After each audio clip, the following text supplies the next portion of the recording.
पतिं सुरगुरुं वन्दे जगत्कारणं वन्दे पन्नगभूषणं मृगधरं वन्दे पशूनां पतिं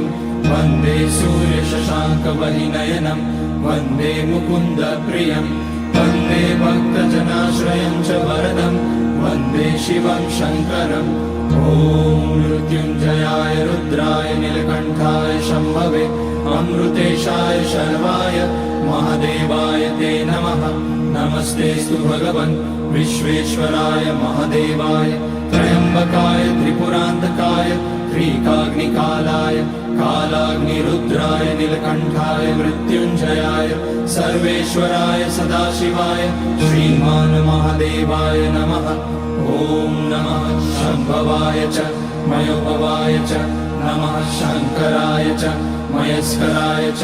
नमः शिवाय च शिवतराय च ॐ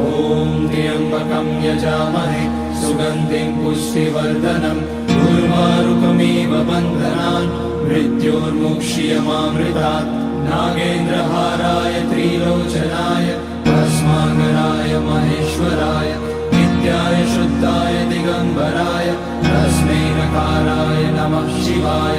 मन्दाकिनी सलिलचन्दनचर्चिताय नन्दीश्वर प्रणतनाथ महेश्वराय मन्दार पुष्य बहुपुष्य सुपूजिताय तस्मै मकाराय नमः शिवाय शिवाय गौरीवदनाब्जवृन्द सूर्याय रक्षाध्वरनाशकाय श्रीनीलकण्ठाय वृषध्वजाय तस्मै शिकाराय नमः शिवाय वसिष्ठकुम्भोद्भगौतमार्य मुनीन्द्रदेवार्चितशेखराय चन्द्रार्कवैश्वानरलोचनाय तस्मै वकाराय नमः शिवाय